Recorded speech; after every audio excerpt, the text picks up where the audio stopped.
How did that exact moment make you feel? Wow. I remember being happy that I'm included in the team, Yeah. but feeling so sad while playing. It was the first time I realized, wow, yani, this thing that has happened is actually a big deal. Like, there's a verse in the Bible that says, what you don't understand, what is not yet revealed to you, don't try and understand it. You know, I forget where it is and how exactly it's quoted. Yeah. But it says, what is not yet revealed to you, don't try and understand it. So a lot of things from the past can influence. Like, where were you when, you know, I was growing up, when my mom was sick? Yeah. Those are things that, to be honest, I can never understand. Even though I'm given the best answer of like, this is how they relate. It's things I'll never understand.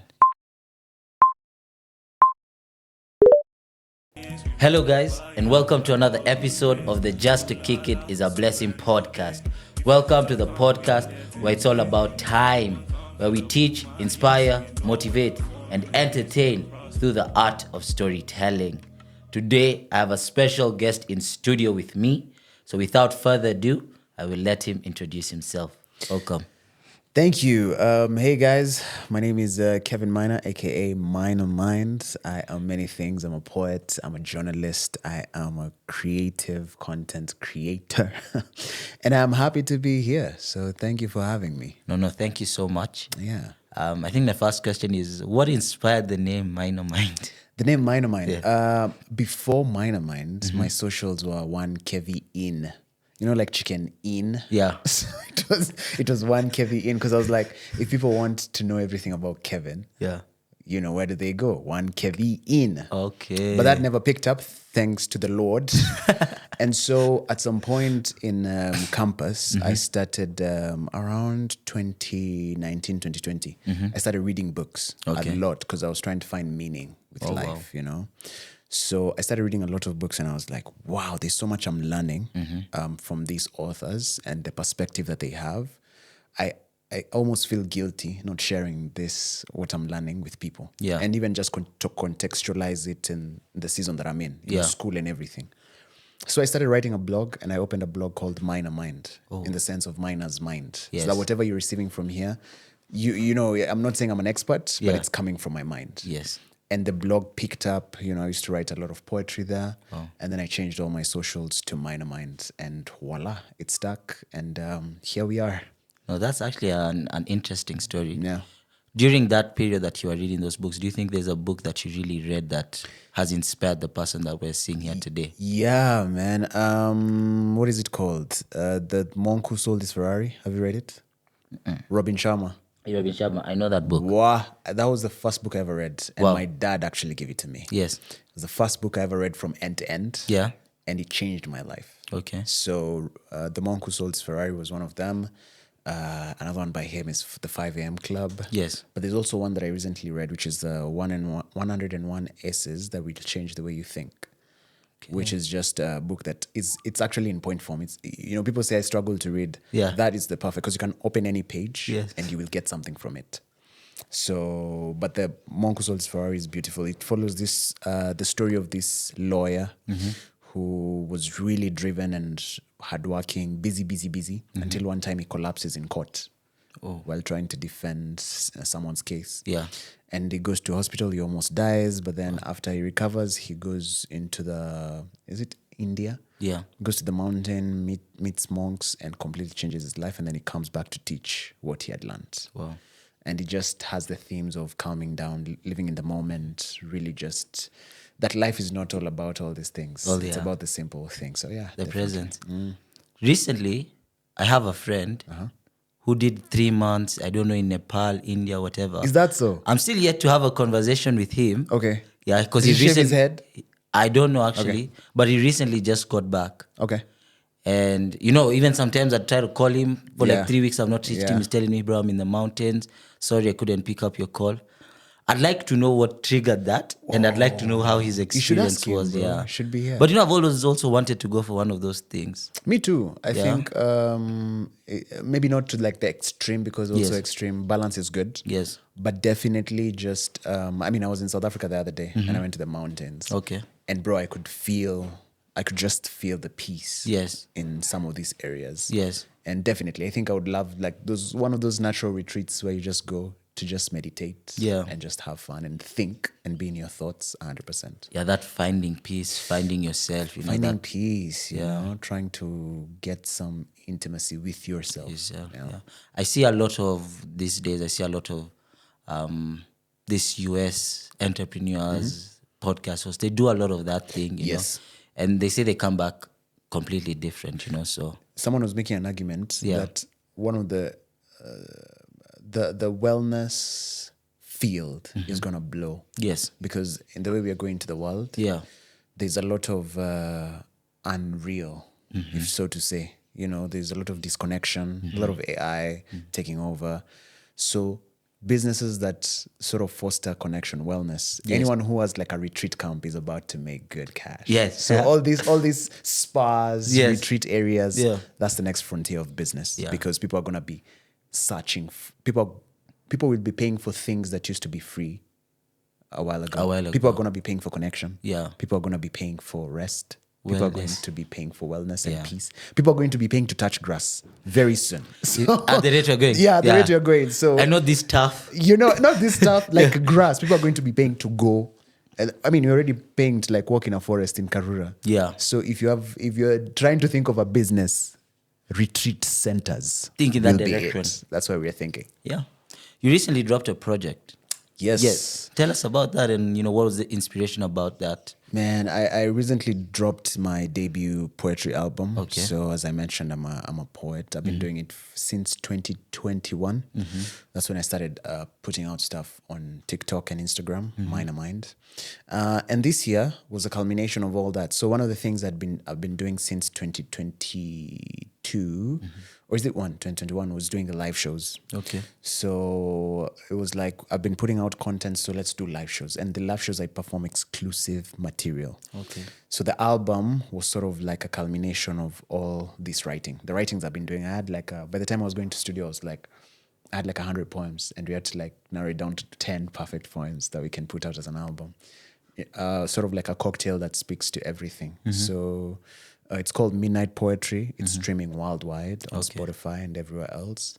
And it has various themes: love, grief, finding yourself, hope, and even losing love. So it's everyone will relate, and poetry lovers even better. Yeah. So yeah, it's dropped in July. We had a beautiful launch. Yeah, I saw that as well. Yeah, and this year we're doing a live show, which is culminating in October.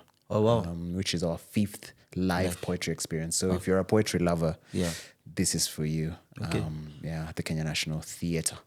For someone who's probably never been to your show, what could they expect? Man, the live shows are beautiful. I think poetry, Yeah. think music, think theatre, think storytelling. So we have, like this one, we'll have like a live band, we are having theatrical moments, scenes in between to give the context of the poem. Why I love the live show is because I get to give context of why I wrote what I wrote. Okay. So it's a story. Yes. So from the way we begin and everything. Our last one last year at the Jane Bhavan, we had a crowd of 600 people. Wow. So this one we're going back to Kenya National Theatre, which is one of my favorite spaces. I used to work there as a crew member for theatre plays. Yes. Those people who are bringing the desk on stage. That's what I props. used to do. Yeah, props. Yes. Like the props guy. Yeah. I used to do that. So it's one of my favorite places because of a lot of nostalgia. So think poetry, think music, think theatre, surprise guests, surprise guest artists Yes. here and there. And it's just amazing. We have also beautiful partners, Nivea, Spotify, all these people who are just coming on board to give people an experience. The idea is to just give the audience an experience. And if you love meaningful experiences, this is not a show. It's a poetry live experience because it's beyond that. There's so much fulfillment when you're in that room together and listening to words come to life. It's beautiful. So yeah, I like how you call it an experience. 100%. It's not a show. It's not an a show. experience. We're not clickbaiting. It's not for everyone. That's actually what I say. Yeah. The crowd that there finds itself there. It's not for everyone, but it's Okay. an experience. We normally even at the end of the show, we have this intimate moment where we communicate with the crowd and we talk about different topics and points, and people really come alive and they'll tell their stories and whatnot. So, yeah, 100%. Have you decided the date in October or just sometime So in it's October? October 10th. Okay. It will be a Friday. It will be a public holiday. Yeah. Yeah. So October 10th, it will be a sunset show. So Yeah. gates will open at around 4 or 5 p.m. Okay. We start the show at around 7 p.m. Okay. all the way. Yeah. So yeah, October 10th at the Kenya National Theatre, and tickets are at madfund.com. Okay. So no, we look out for it. Thanks, man. Yeah. You said you had like more than 100 poems, Mm-hmm. and then you had to narrow it down to 10. How do you do that? How do you decide this one makes it to the album, this one doesn't make it to the album, this one might do well, this one won't do well? Number one, resources. Yeah. Because studio time is very expensive. Yeah. So, Yeah. you know, your producer is telling you, okay, how many poems do you want to go? 100 will do it, but this is how much it's going to cost you. Yeah. So number one, resources, but also it's the first project. Yes. So you have all these poems that you have written, but it's the first project, and the idea, what's the mission of this project? The mission was for me to introduce myself to the world in this way. Yeah. There's a difference between putting out material on TikTok and Instagram, and there's a difference between publishing. I always tell a lot of creatives, once you can get to a point where you're owning your material, where you're accredited. Like, someone sent me a screenshot on ChatGPT that was like, Maina started out as Instagram, but now he's ventured into publishing with his debut poetry album. So it's just the idea of ownership and just sort of establishing yourself actually as an artist, not just as a content creator. So it was those two things, but also, what's the mission of the album? The mission is, if you're listening to it, you are feeling some type of way, whether it is addressing moments of grief, it's finding you in the season that you are at. So it didn't entirely focus on just one theme. Yeah. That's how normally albums would be. Yes. If you're talking about heartbreak, we're doing a heartbreak album. This one has everything to sort of introduce what I do to the people. Before now we start venturing into EPs that focus on certain themes. This one is a cocktail of everything, hence Midnight. Midnight poetry, in the sense that these are the thoughts and conversations you have by yourself At midnight. when your head hits the pillow and you can't sleep at midnight. That's the idea. I know those sounds too well. Yeah. Yeah. I should actually have a listen to it. I'm probably, should, bro. I'm probably going to be like, hey, that one. Yeah, that one spoke to me. You should, yeah. That one hit home. You should, yeah. No. I like that. Thanks, man. But yeah, tell us about your upbringing and how that led to the person that's seated in this seat today. That's a good question. I was born in Nakuru, a lot of my childhood, as I remember, I grew a lot, in the care of my grandmother. My biological mom was a single mom growing up, so she took care of me until at some point she got really sickly and she couldn't, so sent me to my grandmother. So a lot of my upbringing, my schooling, within the first years of my life, which was in a small town, small Kaushago called Wanyororo. That's where I grew up, learned everything that I know. And my early stages of my life, I was brought up with a lot of women. Okay. My aunties, my mom, my grandmother, all of them were doing their thing. So I have a feeling a big part of my empathy or emotional awareness was developed by these women. Yeah. Because there's definitely a version. I mean, with conversations I have with my peers who are men and whatnot, there's always that disconnect for us men with like our emotional side. So for me, I grew up with women, and I'm very happy for that in my life. And then my other half of my short life that I've lived so far is where my dad came in, and I have now, I've now been growing up in his guidance and stewardship. Yeah. So it's a very beautiful mix of.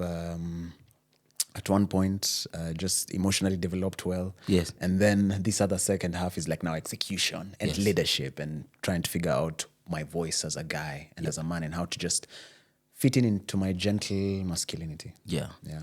I was having a conversation actually yesterday. Okay. It was yesterday.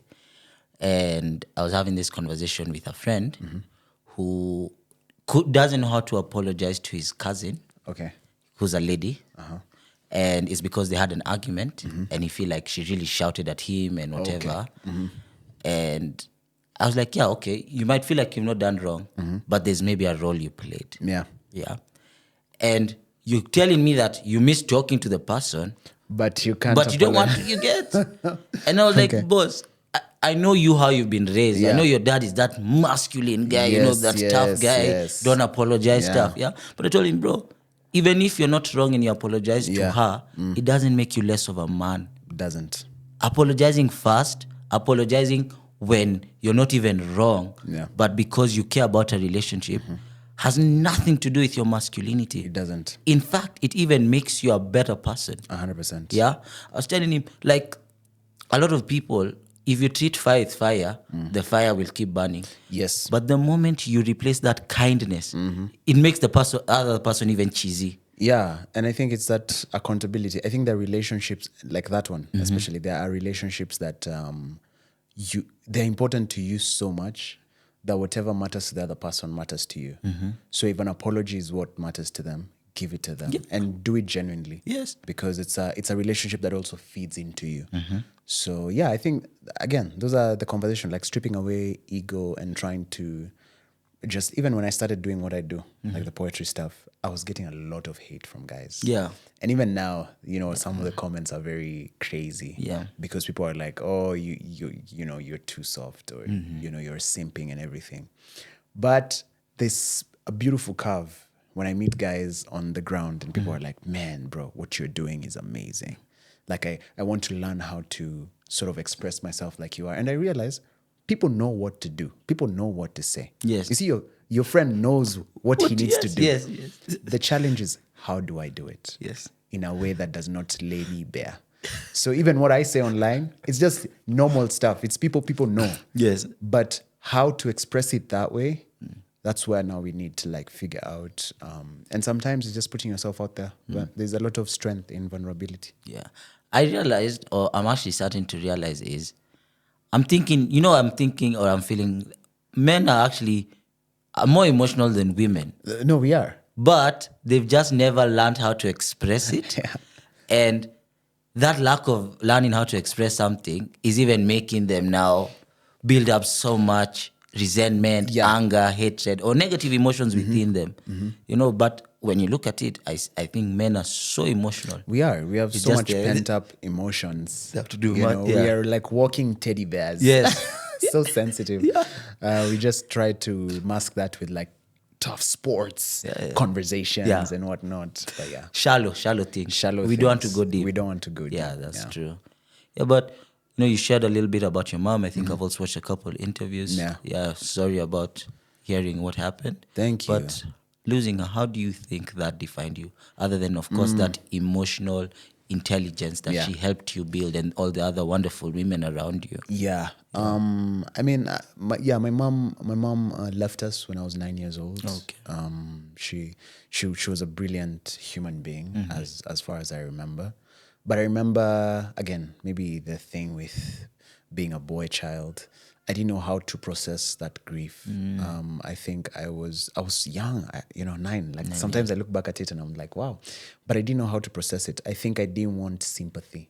I can remember this one time playing with my friends in my neighborhood, and it was football, and I was trying to like get into a team, and no one chose me into that team. And I remember this one kid saying, "Haya, ebu tumuingize kwa team yetu, unajua mama yake alikufa." Like literally, it's not because they want to play with me. It's because of sympathy. Yeah. So let me tell you, my guy, it literally influenced my relationship with that season of my life. I remember telling myself, I'll never talk about my mother. I will never look as if I am struggling because of that part of my life. And I will act as if it never happened. Yeah. So for the longest time, I did not even know how to process it. I did not know how to talk about her. People would tell me, sorry about your mom, but I'm like, okay, I'm good. Until one time, I remember in high school, I had a dream about her. You know, the people say when you dream with dead people, it's scary. So I had a dream about her, and I remember I couldn't remember her face. So in the dream, I couldn't remember my mother's face. Wow. And I remember waking up and I still couldn't remember my mother's face. So I remember texting her sister, my auntie. Yeah. I'm like, please, could you send me a picture of my mom? Yeah. And she sent me a picture. Yeah. And I was like, oh, yeah, there she is. Yeah. And I wrote this poem. It's actually in the album Midnight Poetry. Yeah. It's called Faded. Faded. It's about losing someone twice. physically and then from your mind. And then I had to sit in this discomfort. I wrote that piece in like 30 minutes. It's the first piece I ever wrote before I ever did any live show, before I ever even started recording some of these poems that I'm doing. And I remember writing it and promising myself that I will talk about her as much as I can. Because I was her only child. Okay. You know? Yeah. I was like her only child, and her legacy lives with me. Yes. So I cannot pretend that like that part of my life is non-existent. Yeah. There's a time my therapist told me there are things that are okay not to heal from. Like healing is not about forgetting the past. Healing is about knowing that that past is not controlling you. Ooh. So that pain is not controlling me. Yes. If anything, I am so grateful. And I even started writing poetry about gratitude and sort of saying, man, I'm so happy I had this season of my life with you. Yes. Like I can remember her smile. I can remember the few things that I remember as a child. Yes. Those are more than enough because they tell me a lot about who I am today, why I love dancing, why I love expressing myself, why I love journalism. She always wanted to be a journalist, by the way. Okay. So every live show that I've had, I have evoked her name. Okay. Intentionally, almost selfishly, Yes. because I'm trying to keep her name alive, but also to tell people who are going through the same thing. Because I think even just in our African setting, even in our culture, some of this like death is a taboo. So someone who meant a lot to the family passes on, and suddenly we can't talk about them. We can't rejoice in the way they lived their life. So there are a lot of things that I've had to outgrow and unlearn to sort of say that this is part of my story, and my story is so unique. Yeah. Whether I have, whether I'm in the setting of a family, whether I'm in the setting of friends and everything, my story is so unique, and these are the things that probably will be written about me by the people who come after me, or just for the sake of living in the moment, because in 100 years from now, we'll all be forgotten and gone. Yeah, so while I'm living, why not just live in gratitude? Yeah. So it has been a journey of like denial, and then realization, and then acceptance, and then just living in gratitude. And so, yeah, that's why maybe I write very deep poetry. From that point of view. Yeah. I want to take you a little bit back. You know, you said this experience that you had with this child for playing football. How did that exact moment make you feel? Wow. I remember being happy that I'm included in the team. Yeah. But feeling so sad while playing. It was the first time I realized, wow, this thing that has happened is actually a big deal. Like, even kids can now tell that I don't have a mother. So it felt, I was like, I'm grateful, I'm involved in the team, but I remember crying afterwards. Yeah. In fact, my grandmother was like, it's okay, we'll get you a ball of your own so that you can decide the teams. I know those. I know those kids for owning the ball are like, normally dickheads. It's like, because I used to be one of them.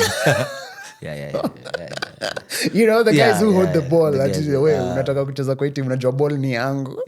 You score a goal and suddenly usitufunge, unajua ball ni yangu. So me, I was the kid trying to get into the team, So I remember feeling very like, let me tell you, I didn't want that kind of sympathy. Yeah. I was just like, man, I remember even time in school talking about my family, my grandmother, and someone asked me, you never talk about your mom? I was just like, I just brushed it off. Like, I didn't even hear the question because I was really trying to move away from that and sort of saying, nah, I'm still good.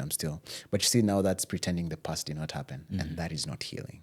So I might have healed in my later years, like even now, trying to figure out what that means, but also just accepting that that's a part of your life, and there's beauty in that pain. So if I can turn the pain into purpose, why not?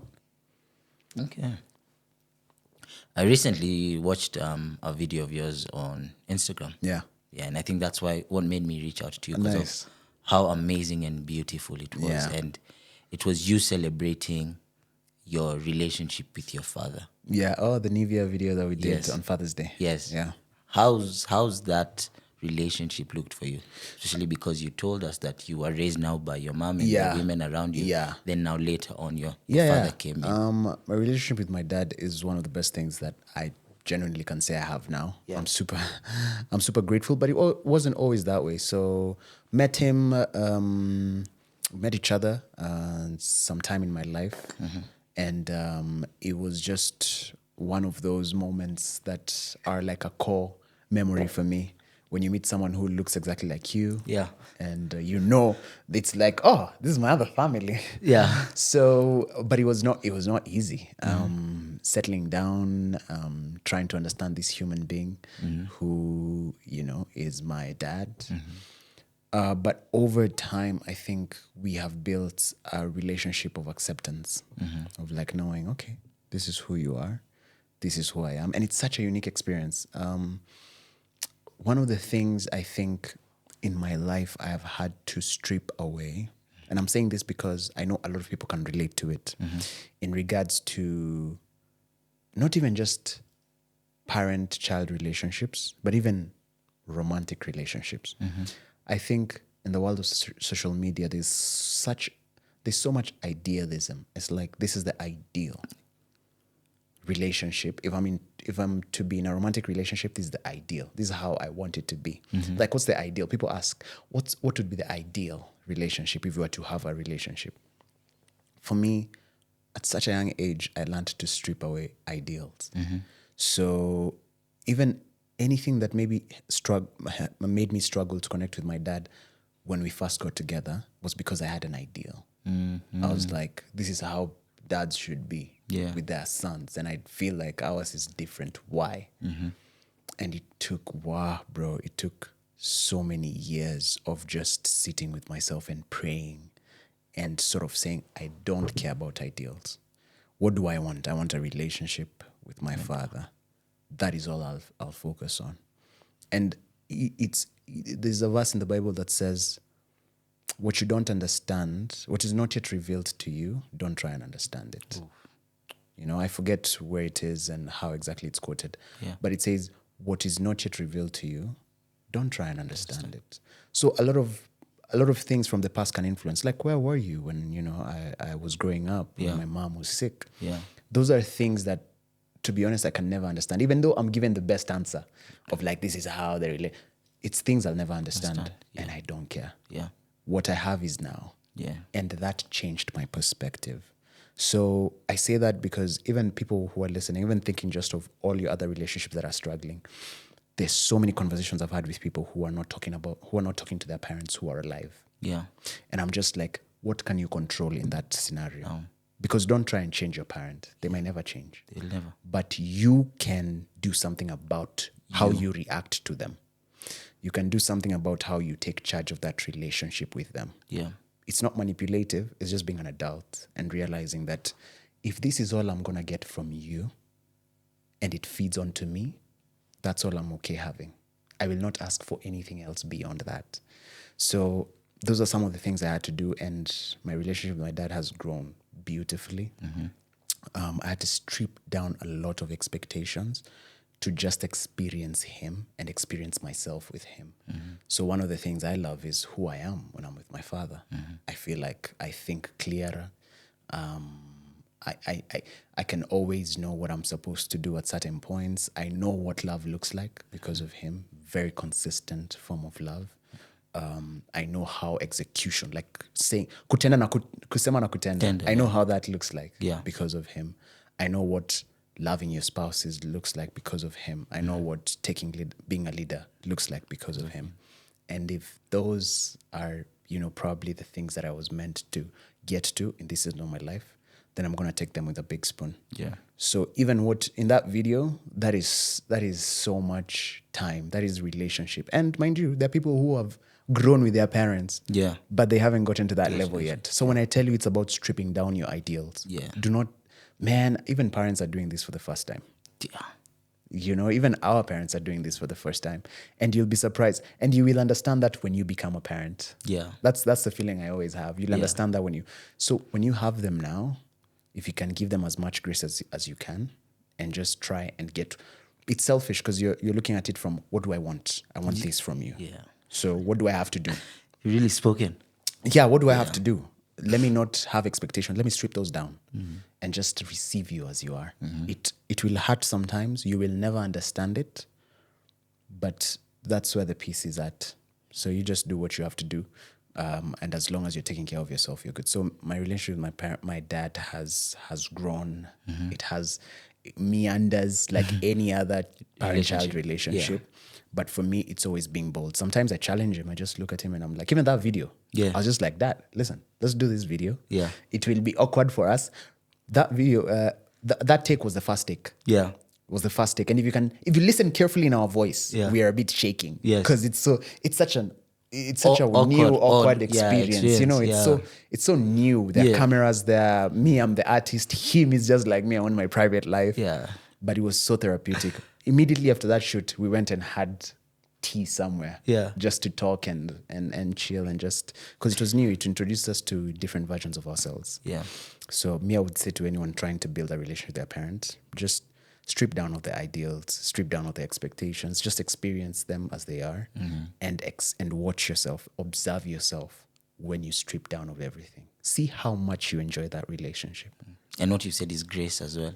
And grace. Yeah. I like exactly what you said because it's things that I also say is maybe ideals is the one that I've had for the first time. But my thing is expectations and grace. Yeah. The more expectations you have, the more your parents will let you down. It's because you're setting them up for failure. You get, but then I get your expectation comes from what you believe an ideal relationship should look like. It should look like. Yeah. And now I'll also share a bit of my relationship with my dad. Like I've shared here before, is we never had the best relationship ever. No. Yeah, but we've gotten to build that along the way. And then I think I have like the most beautiful relationship. Bro, with I've my seen your dad. videos. You guys are hilarious, fantastic. So the other day it was his birthday, then it was my birthday. So I decided I'll treat him. So I'm like, what can I do that this guy will be comfortable to do? Yeah. And that's unique. I want to take him ziplining because I know he's hella scared of heights. Yeah. But I knew he wouldn't do it. Yeah. So I was like, okay, why not? Let's try a massage together. Yeah. So it's relaxing, it's calming. We can have dinner after that and just chat. So we actually went for that. I could see how awkward he was feeling, and I also tried to record it. I'm like, Dad, just chill out, bro. Yeah, just relax. Enjoy. Yeah. It's not that serious, But then we had dinner after that, which was amazing and everything. And, I could see also how grateful he was. Yeah. I guess also because, you see, he has very few expectations of, someone doing something for him. Especially as a dad. But the other thing was grace. I've learned a lot of grace is you need to give your parents. Give them grace, yeah. Because I think for me, my parents used to have me on a part where I was not understanding them. But then I reached to a point, I'm like, okay, these guys grew up when Kenya was just getting independence. Yeah. I don't know how they grew up. I don't know how walking to school was. I don't know if they were bullied. I don't know if they were beaten. You don't know any of those things actually about your parents. But to them, whatever they're doing, they believe it's their best. Yeah. So show that grace. And I think the more grace I've learned to show my parents, the better the relationship has 100%, become. yeah. Because without the grace, I think we can be going mad. We can, bro. And the thing about understanding them is that, the thing of what's not revealed to you yet, don't try and understand it. It's because in that season when you're not understanding it, there's a reason. Yes. As you grow older, that's when you start realizing, oh, this is why. Yeah. This is why this used to happen. Yeah. And so, give them grace, strip down the ideals and expectations. Of course, when I say this again, the preliminaries. Yes. As long as your parent is not a murderer or a psychopath, with expectations of just a healthy relationship. Yeah. Any other expectation of what they're doing for you and what they're supposed to, no, strip it down. Just give them grace and look at where you can show up instead. The other thing that I found out the other day is I think parents have built a lot of trauma that they don't know how to express, they don't know how to let go, they don't know how to speak about. And I keep saying, one of my friends went for therapy, the mom, eventually after convincing the mom for a long time. Yeah. And after a few sessions, they wailed in that therapy room. And it's because the mom finally said, a lot of the shit you're going through is shit I never healed from. I'm sorry. Whoa. And now their relationship is so beautiful. Yeah. Like I just look at them and I'm like, wow, this is such a Fantastic. beautiful mother and daughter. Yeah, they're like now best friends. Yeah. Which is good. Yeah. And the mom is like so supportive and everything. Yeah. But there's someone probably also just, listening to this podcast and thinking, look, Maina, look, Tupac, how do I develop such a relationship with my parents? I know this is the only parents I'll have. I don't know how long they have on earth. And I'd like to start developing a relationship with them right now. What advice would you give such a person? I remember there's a time I wrote, like as early, I was in class 6. I wrote a letter to my auntie. Yeah. At that time, I'd just like met my dad, and I was manifesting like one day we'll be together. And I remember I wrote a letter and I sent it to my auntie, and just such an expressive letter for such a kid. Yeah. And it was like, one day me and my dad will be doing this and whatnot. Yeah. I didn't know if that would ever come to pass, but I guess I had a vision of like the joy I'd want to experience with my parent in that regard. And I think after that, I remember myself working backwards and trying to figure out what can I do now to sort of make that future come true. So I would say for everyone who's trying to like build a relationship, it's like, can you see? Does a part of yourself see the relationship you're trying to build? Because everyone says, I'm trying to work out a relationship with my dad or my mom, but they have not yet crafted in their minds what that could look like. And I'm not saying about like the everyday nitty-gritties of we are holding hands. I'm just talking about the experience of it. What kind of relationship are you trying to build? And you'll notice this even goes into other relationships, whether it's romantic. What kind of relationship are you trying to establish with the person that you're trying to build a relationship with? Yeah. And then work backwards. Work backwards in the sense of, what can I do now? No. Because again, we are stripping away the expectation of the other person. So what can I do myself? Yeah. Someone once said, the moment you realize, for any boy, a boy becomes a man when he realizes that his father is not Superman. And it's like when you start seeing your dad as a human being, and not a superhero. You know that when you're 9 years old, your dad is like the super. He knows everything. He knows all directions. How did you know this place? Yeah, he's Superman. He's so cool. But a boy becomes a man when he realizes that his dad is not Superman. Yeah. And that is scary as it is empowering. Yes. Scary in the sense that there's a time you will see your father in a hospital bed. Yeah. There's a time that you will see your dad struggling, trying to figure out this technology that you already know. Yes. And those are the moments you realize this person is a human being. Yeah. That's where grace starts to begin. So look at your parent as a human being. Like, treat them as a human being. Yes, they have their roles. They know how to show up as a dad in your life, but also realize that they're human beings. It opens up so much room to experience them more than just this title thing that we have given dad. Yeah. And so he's supposed to know everything. He's supposed to know when I'm mad. He's supposed to know when he should pay the fee. He's supposed to know all those things. Cool. But just strip away those ideals and exist. There are moments, the things they would have done, trust me, there are things that my parents have done that hurt me to the core, that I had to go to therapy to actually start realizing. Yeah. There are moments I've been pushed to the edge. Yeah. So when I'm talking like this, it's not like, oh, you guys are like this because this was meant to be. No, man, we are like this because we worked on it. Yeah.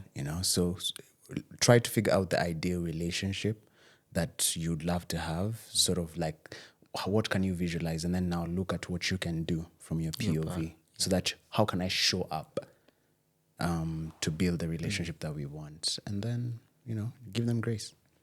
I think just even picking up from your story and your advice, the one thing that I've seen is how intentional are you? And again, it's like a lot of us say, we want this, but we're not intentional about it. And when you're intentional about something, you see the end goal. Yeah. Then you create the plan. It's like me. I've been like even if you look at my journal, Yeah. one of the things I've said is I saw gym. it, yeah. But I've not been able to You've go not to gone to the gym? this whole year. Yeah. I think I've gone a very few times. Yeah. But it's because I've not been so intentional about that. You know, so for anyone I think listening to this, it's how intentional. 100%, You know, 100%. and when you're intentional about something, even when it doesn't go as you expected, you still work at it tomorrow. Yes, You know, yes. because your first conversation might not go as you expect. Yes. Your parent might not say what you want to hear. Yes. In it fact, can be they very would. uncomfortable. Yes. It can almost be painful. Yes. But the more you're in that Yeah. discomfort, eventually Yes. you'll get to somewhere where it's comfortable. Yeah. Yeah. No, I totally understand exactly where you're coming from because a lot of people who knew me previously come to my house and be like, yo, how are you so close to your dad these days? Yeah. Because we never used to see like eye to eye. Yeah. Yeah. Yeah. He just used to be a financier. I know. Bro, trust. I've been there. Yeah. I've been there, yeah. You know. Anaingia kwa parking, unaingia kwa bedroom. Yeah. But nowadays I can probably say like my dad's probably like my closest friend. Yeah. And it's in the little things that we do together. You know, I think I even shared it in that Father's Day video that we did. And for me, one of the greatest moments where it made me feel loved was there's a point where someone told me, bro, now you have to just let go of this babe. Yeah. So I went and burnt everything she got me, letters and whatever. You burnt? Yeah. There's some healing in that stuff, Olai. There is? Yeah, it was nice. Like just seeing everything go into flames. Yeah. And my dad just came home, saw me listening to that emotional music, shouting. Just there at the garden, lit like a jig and everything. Yeah. He didn't say anything and he just sat with me there and he's like, I'm not going to ask questions. Sat with me like for an hour, just looked at me. But that was probably the moment that I felt the most love from my dad. Bro, it reminds me there's a time we went for like sauna with my dad. Yeah. And I just told him like that. I just experienced a heartbreak. Yeah. And he just looked at me and he was like, it's gonna be okay. Yeah. Like he didn't even judge. He didn't even ask like follow-up questions. Yeah. And this was the same person that I was excitedly telling him, just got into a relationship. And he was like, fantastic, son. Yeah. I'll be here for you. Yeah. And similarly, even when it ended, he was still like, it's gonna be okay. It's gonna be okay. You're still very right. You're not, you're not dumb or stupid. Yeah. So that, yeah. And I think, you see, that's what maybe also my message to people listening to this is it's in the small things that those relationships are developed. You know, sometimes we're thinking it's in the big things. No, it's not. Even like you struggle with the gym. Just go there. Just tell yourself 10 minutes. Yeah. You know? It's in the small things. 10 minutes. Yeah. Me, when I was trying to build a relationship with my father, I used to have like I would write today, we'll talk about this. Like I'll just ask this question. 5 minutes when we're having breakfast or something. I'll just bring up this conversation, see how it goes.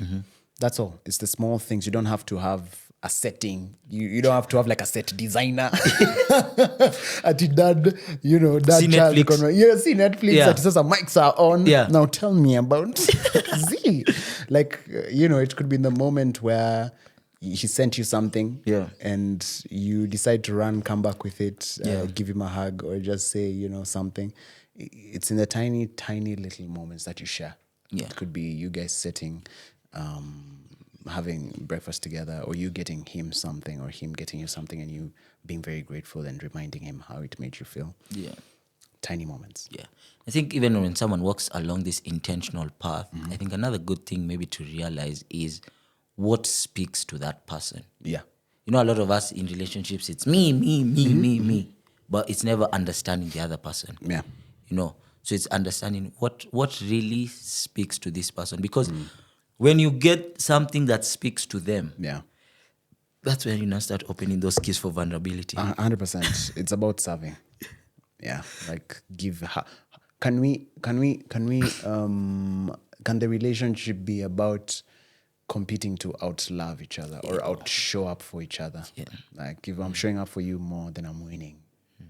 Yeah, because I know how important work is for my dad. I think that's how we were able to develop a relationship, working together. Yeah. Yeah. So you know what means a lot to them. To him, you get. And you realize that if you genuinely love someone, that's what it's all about. Figuring out what's important to them and making it matter to you. To you, yeah. So Like I know my dad, he hates the club, he hates those things.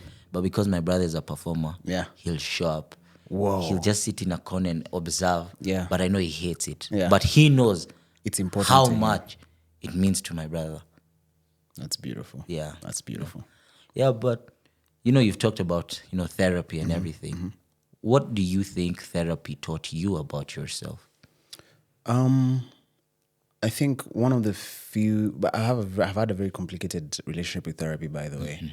I'm always careful to tell everyone we don't need to over therapize everything. Yes. Because this is our generation. We're very quick to diagnose ourselves. So I have anxiety, I have need. There are people who are generally going through that, but don't be quick to diagnose yourself. There are various things. I always say mental health, if it can be approached from a preventative state rather than trying to cure it. So when you're doing good, that's when you do the most work. Go to the gym, take care of yourself. There are other forms of therapy. That's what I'm trying to say. Yeah. But for me, I definitely went into therapy. It's not that I was going through a tough time. Yeah. It's just one of those things I was like, why not just, because, men, we barely talk. Yeah. So I think I went into it and then I stopped and then now I just go back to it. But I think even from the first sessions that I ever had in therapy, one of the things that was very apparent to me is that I am not, sometimes you can really be hard on yourself. Okay. I think one of the biggest things I had to learn was grace to myself. And just realizing that every action that my mind takes is because it's like your mind is a mother. It protects you from past pain. Your work is to, yes, it will give you signals, but your work is to realize where and how you need to take action. So even though you find yourself, you avoid certain conversations, you find yourself, you are struggling with connection, it's because your mind is protecting you from past pain. It's not because you're a bad person. In fact, that was the biggest learning. It's not because you're a bad person. It's because your mind is acting as a mother. There are people who genuinely struggle with certain things because they make them feel some type of way. Yeah. And you can judge yourself so much. You can be like, oh my goodness, I'm just the world's most pathetic person. But it's because your mind is protecting yourself. So those are signaled by through your mind. It's like when you see a girl and you think you're falling in love with them at first sight. No, it's just your mind telling you that there's something familiar here that you like. Now, whether you end up together or the actions you take is up to you. Yeah. So you don't entirely just say, my mind tells me you are the love of my life. No. Now it's a green light. Let's have a date. Can I get to know you better? It's not entirely now I jump all through. And that's maturity. So that was one of my biggest learnings, grace, and that your mind, your conscience is doing everything to protect you every day from past pain. So it's yourself to be bold enough to realize that, fine, I've gone through this, but how much growth have I made to understand that even when this happens, it should not tear me apart completely? And then can I make a bold step to reconnect, to reimagine, to rediscover, to re-enjoy moments that I stopped because of past pain? I agree with you. I think this generation, we've actually therapy a lot of things. But for me, I actually have this strong belief that everyone should go to therapy. Yeah. And it's not because you have something wrong or there's something bad about you. It's there's certain patterns, things within you that you don't understand yourself that someone could tell you. Unless you're really those self-aware people. Yes. And even the self-aware ones. Yes. that can really sit down and say, I normally get angry when this happens because of X, Y, Z. Yeah. I normally get this when this and this happens. Because I think it's like your car. Yeah. You take your car for service, so it's in the best condition ever. Yes. So I think there's a lot of distraction to the mind that we're doing, but not enough building. Yes. Yeah. But yeah, one of the other things I saw is when, I was reading on you, is, you've moved a lot. Yeah. So how has all that moving physically, emotionally, inspired the person that's here today? Yeah, I think I've shaped the person actually. Yeah, I've been, just like you say, I've moved a lot. I've lived in very many homes. I've had so many parents in my life. And I think that's just part of the story of a kid who grew up with some lack of stability at the beginning and trying to fit in. I think one of the disadvantages with that is identity. and just trying to figure out who you are. But there's also beauty in stripping away identity and trying to not have ideals of ati mimi nakuanga hivi. There's beauty in that because today, I remember I used to like leave school and today I'm living here. Tomorrow, this person, because I was in boarding school from like when I was in class 5, because that was the ideal, just go to boarding school. I'm under good guidance there. And then when I'm closing and I'm going home, it's either I'm living with one of my aunties or I'm going to my grandmother's place or. So it was just from a young age, even compartmentalizing in my mind and knowing that this person I will ask for this. Yeah. This person I will ask for this. Yeah. Because there's not one of them that you have completely gelled with. Okay. And I guess the disadvantage of having also many parents is that the assumption is that you have enough. So even when you ask for something, it's like, oh, this person did not do it for you. So from a young age, you have to really like compartmentalize your mind. But I think what it did for me is sort of also, I think, build this, survivor thriving mentality in the sense that I can be anywhere with the little tools I have and I'll find my way. Survive. I'll find my way. I will survive and I'll also thrive in the sense that it doesn't matter where I am. So even though I am meeting these people for the first time, and it has really fed off to the person that I am today. Put me in any situation, might be uncomfortable at the beginning, but trust me, I have this strong belief I can't break. Yeah. Like I can't, as long as I have myself. So, there's beauty in knowing that you can think yourself out of problems. You can think yourself into solutions. Yeah. I think that's one of the things that all this technology is trying to strip away from our generation. Yeah. And just telling you that kama hujafanya hivi by this age, wewe ni uko pabaya. Yeah. You are done. Do this before it's too late. Yeah. Things I knew by 30. Things I knew by 30. Yeah. So I think the world today is feeding off of that, the scare, the anxiety. But there's beauty in knowing that you can think yourself into solutions in any problem, that your reality now shouldn't be your reality tomorrow. And, it can be different from your reality yesterday. So even all that moving, all that, it fostered a few things in me. First of all, independence. Like I craved independence I was like, I need to make my money. Yeah. From like when I am from young. I started working when I was in my second year in campus. Yeah. And it was just a lot of chasing. Yes, it was from a scarcity mentality point of view, but it was also building independence. I was like, I want to be in a position where I can influence the relationships I have. Yeah. Not from a point of, I'm close to my dad because he's providing. Yeah. I want to be close to my dad because I want to be close to my dad. Yeah. So I was like, I really need to make my bread as early as I can. Yeah. So that I can be able to influence, so that I'm not also dependent on people as much. They're not controlling where I'm headed with my life. I'm sort of choosing to control our relationship in this capacity because I am independent of myself in the sense of just being able to take care of myself. So yeah, it fostered those things, but also I think the thing that I loved most about it is that I can really put me anywhere in this world and I'll figure my way. Yeah, that's true. That's maybe the adjectives that describe you: survive and thrive. Yeah. Someone said structured freedom. Wow. Which is something that I live by. Yeah. When you started the answer, you said because of moving in, there was that thing that I had to struggle to fit in. Is there a time you really tried to fit in and it really cost who you are? And how did that make you feel? Yeah, there are various moments. So I think this is the story I tell when I talk about fitting in. Yeah. I was in Naivasha Boys Boarding Primary School, right? Which is just, it's a public primary school. Life there is tough. Or life there at that time was tough. We need to revisit and see how they're doing. But I started off at Naivasha Boys Boarding Primary School from class 5 to class 8. And then I had this brilliant change in high school where I went to like Aga Khan High School, which is where I learned a lot about myself. And Aga Khan High School is complete opposite of Naivasha Boys Boarding Primary School. In the sense that it's an international school, so it's really bougie. Yeah. it's a mixed school. Yeah. So we have boys and girls. Girls. Naivasha was boys Boys only. only. Yeah? Na ni kusurvive huko. Huko ni army style. You Yeah. know, the schools, the way you're going for breakfast and you have to run. Yeah. And the breakfast is porridge. Yeah. But you have to run as if you're excited. Yeah. You know, Aga Khan is like international. Yeah. Mixed school, you know. Yeah. We've got swimming competitions. Yeah. We used to have, what is this called?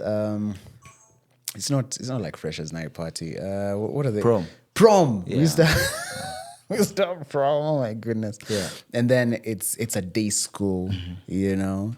So man, let me tell you, fitting in that school, like the first few years was a struggle. I was used to a setting where you see a teacher walking, you stand. But in Aga Khan, you're walking alongside with the teacher, you know, you're communicating. Yeah. There's no anxiety when you're going into the staff room. Yeah. It's like they are there to serve you. Yeah. So it was a struggle, first of all, not learning how to talk to this other gender that was giving me scares. And then fitting into my voice. I think Aga Khan High School really taught us to be, and it was not something that was pushed down your throat. I think the culture was simply that you can talk, you can speak, you can raise up your hand and answer and say the wrong question, and we will work out the answer together with you. So I think at the beginning it was tough, it was excruciating trying to fit into that setting, but beautiful at the end. I found my voice, I learned how to express myself, I learned how to communicate really. I was in journalism club, I was in drama club, I was a prefect at some point, so into leadership like crazy and all those things. And also that's where I learned how to communicate to the babes, you know. So Yeah. by the time I was writing my poetry, I could walk my talk. Yes. So yeah. Yeah. When you look at it, especially now, you know that you've been able to, or you've been fortunate enough to develop a relationship with your father.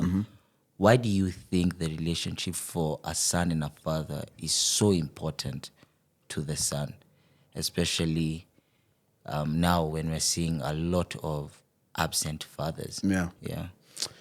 Man, I think what I've learned is whether your dad is there or not, there'll always be an influence. I think there's a part of us, and I'm speaking for the son, boy child, because I am a son. There's always a part of us that craves that part and direction. There's a big chunk of you that is influenced by the man who brought you into this world. That's true. It's a huge chunk of you that, whether he's alive or not. Or even the men around you. Yeah, or the men around you, whether they are present or absent.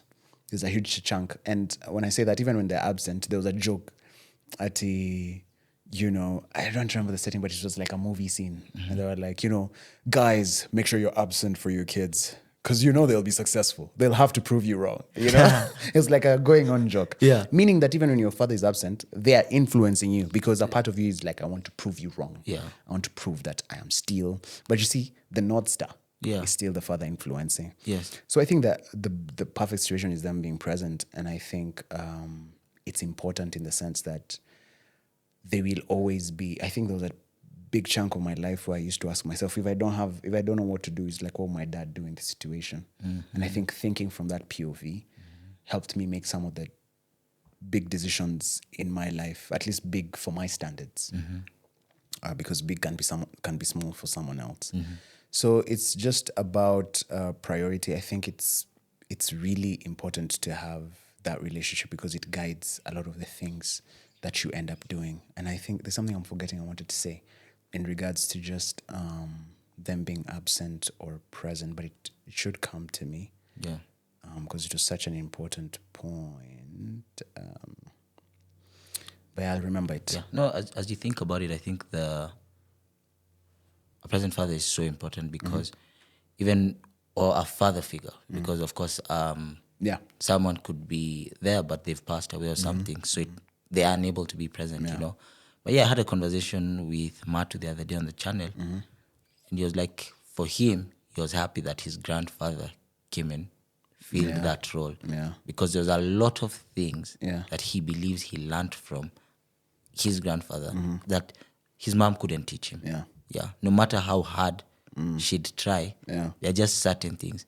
And he was also he gave the example that there's certain things he'll never be able to teach his daughter, no matter how hard he tries.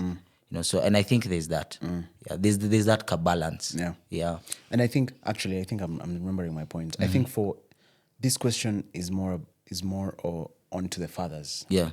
Because it's like, how important is it for a father to have a son? I think for even fathers who doubt it or are nonchalant about, because I think one of the things that you realize that even dads don't know how important it's like they have a sense, but we never tell them enough how important they are. And I think it's important to let the dads know. Yeah.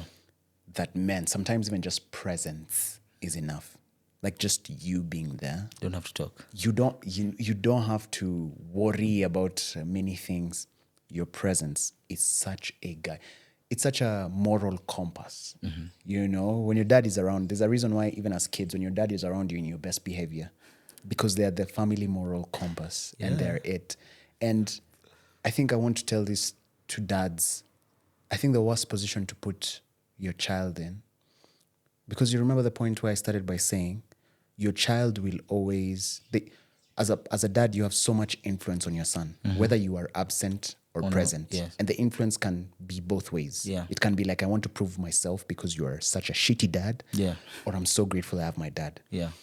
The one way it's from a shitty point of view, though, it's the worst place to put a child in, where they hate you but adore you at the same time.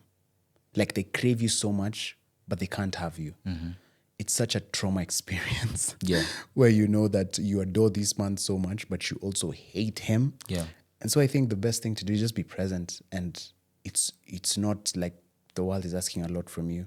One of the things my dad once told me is, yes, you're my son, but you're not mine. I am just a steward. You are God placed you right in front of me. Yeah. My work is to be a stewardship. And I think that's the best description. So as dads, break down your obsession of like, I want to control every tiny part of this person's life and their failure is my responsibility. Nah. Just trust in you being present in those moments and see what happens. No, it's very interesting because my dad told me the same thing the Yeah. other day about being a steward. But I'm laughing because of the moral compass. The other day I was talking to Juma here and he was telling me how his nephews were on the couch and their mom kept on telling them to get down and they were just refusing. Yeah. But as soon as he entered the gym, he told them. Yeah. Very quickly. Immediately. Because that's what dads are. Yeah. They're like moral compasses. Yes. It's like a North Star that you know sometimes like, if my dad were here, I can't do this. I can't. Maybe that's where the Bible says they're your second God. Yeah. No. I think even for me, a lot of the things I tested first in the house, what I can get away with was with my mom first. Yeah. Then now I slowly, even conversations, tough conversations. Yeah, I it's like slowly you start first going through your mom to influence. Yeah, then now you 100%. go to your dad. Yeah. But as we wrap this up and as we come to the kick it section, I wanted to ask you, if your child asked you today, what's the toughest thing you've healed from? What would you tell them? Oh, that's a beautiful thing. I think I would, but first thing that came to my mind was breaking down ideals and just sort of giving grace to the people that I'm experiencing and just knowing that they're human beings. So it's a lot. It's not even about breaking expectations, because sometimes I also don't want people to live as if they are being hurt, but they don't care because they don't have expectations. They're basics. As long as the person is not just a toxic human being, they're not horrible. There are situations that precede. You leave, you cut connection. Even family, cut connection. If they're draining your soul, if they're pushing you to a point where you have to hurt yourself, break it. But when I talk about breaking ideals, it's from a point of taking control. What I've learned to heal from is realizing that my life is mine and only mine. You know what I mean? Like, this life is mine. And so if I can do my best not to let someone's statements or not to let myself be hurt by someone's reaction towards me, then I'm at a better place in regards to reaching peace and just experiencing people as they are. It's like giving them grace, but also not letting them surprise you. Because you're like, that's human. You hurt me and I can feel the hurt. But we'll be right back on track because of the love I have for you. So break down the ideals, break down the expectations, strip them away, and experience someone as a human being. Even the people who are seemingly put in your life to sort of direct you in certain ways, including your mother, your siblings, No. If they're not showing up the way you think ideally they should, then work on more of yourself because you have very little influence changing them.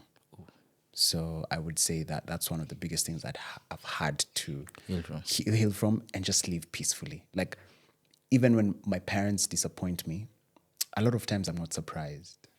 And that's not coming from a bad place. It's not that I'm expecting them to. Yeah. It's just that they're human. It's like I'll feel my type of way at some point, but then we'll be right back on track. Yeah. We'll be right back on track. I understand that. What's one thing you'd love your story to teach the next generation of men? I want my story to teach them how to be graceful to themselves. Yeah. To just be a little kinder to themselves and understand that they are not wrong for existing as they are. Yeah. They were placed here. A lot of our placement and where we are is not by choice, but where we end up is totally up to us. So I would say give yourself grace when you can. Yeah. Today is a bad day. Let it go. Breathe, recalibrate, look forward to tomorrow. I think the world will do so many things to put you down. You shouldn't be one of those things. You shouldn't. You should be cheering yourself even on your worst days. You can be able to sit down with yourself and just have a good time. Yeah. Yeah.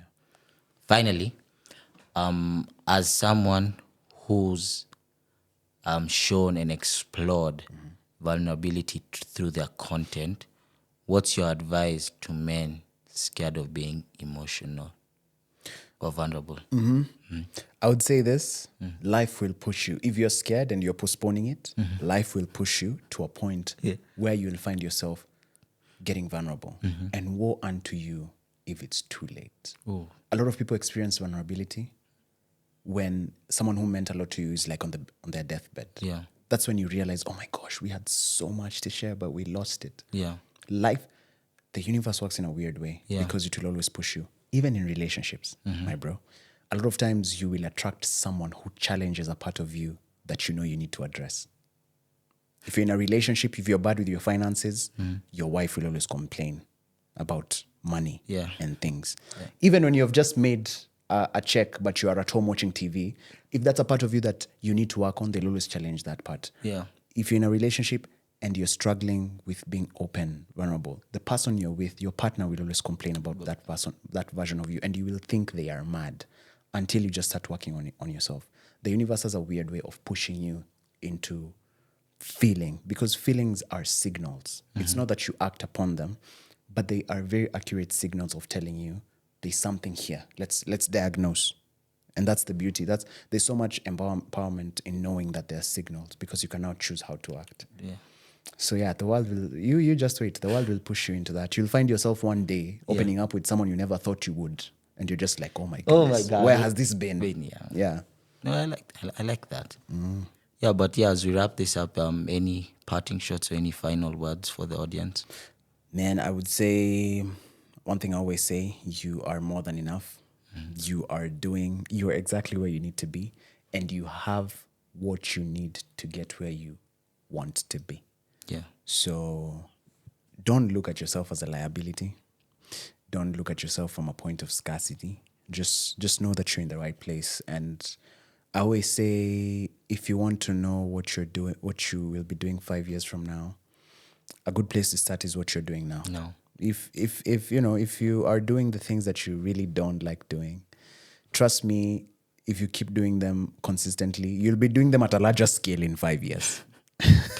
That also means if you are doing something small that is improving you every day today, imagine where you'll be 5 years from now. You like it. You like it. So it's step by step. Don't even enjoy the now, experience the now, but know the goal is somewhere ahead of you, and so inspired to that. But also, thank you for inviting me. I think this has been such a lovely conversation. I knew I had to make it. I know we had been planning it for such a long time. Yeah, no.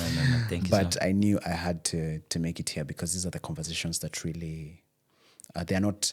I always say they find someone when the person needs it. That one and those person. are the good. Yeah, it's like when you post a video and someone says, "Oh my gosh, I didn't know I needed this." Yeah. Those are the perfect pieces of content. Yeah. No. First of all, just to add on what you said, I think it's things are happening not to you, but for you. For you, yeah. Yeah. I think I used to be a guy for what the hell is this happening to me? I know. Nowadays I'm like, okay, God, it's fine. So aye. I'll probably talk about it in a podcast one day, or probably tell it to someone. You know? So it's all. Yeah. That's the punch you want to eat. Let's go. Aye, man. Let's see where this goes. Yeah, let's see where this goes. Yeah, you know? Let's see where this goes. Thank you so much for Yeah. accepting the invite. Thank you so much for coming to share your story. Yeah. I really appreciate it. Like you said, these are the conversations that change someone. Yeah. I know this is a very important conversation that we've had, and I know someone will listen to it and be like, yeah, I needed that, or, I needed that. 100%. So, I really appreciate that. And, I wish you all the best with everything you're doing. Thank you. We're looking forward to your show as well. Please, October 10th. What wajai? Wakuje. Yes. In fact, we are rallying up the gentlemen. There's this funny joke on my shows where it's like ladies and the 4 gentlemen in the room. Because the babes, the babes are it's like depth is their thing. But now we're having more men coming through. Of course, maybe brought by their partners. Yeah. But it's a good thing to see more men appreciate poetry. So October 10th at the Kenya National Theatre. It's such a beautiful venue. Yeah. Come experience. I think if you're a lover of meaningful, deep experiences, this is for you. You can be assured of a good time. And the tickets are available at madfund.com. They're very affordable. Come through. We have amazing partners as well. So the experience will be experiencing. There'll be a lot to walk away with. And just community. Yeah. I think that's why I started all this, building a platform for people who crave meaningful experiences. If you never leave your home, this is the one day. You can leave your home. It's the one day that you should at least make it in your calendar. To leave your house. Just say, let me go experience. Let me sit down and just be in a presence where words are breathing. No, I really appreciate that. And, I really think that men don't show up to things. Yeah. Like, I normally go to a lot of these conferences and whatever. If it's not business, it's not whatever. Yeah, it's always like 90% women. Yeah. But we're hoping more men can show up. But thank you so much. Thank you. I really appreciate it. Thank you. For those of you tuning in from home, thank you so much for tuning in to another episode of the Just to Kick It is a Blessing podcast.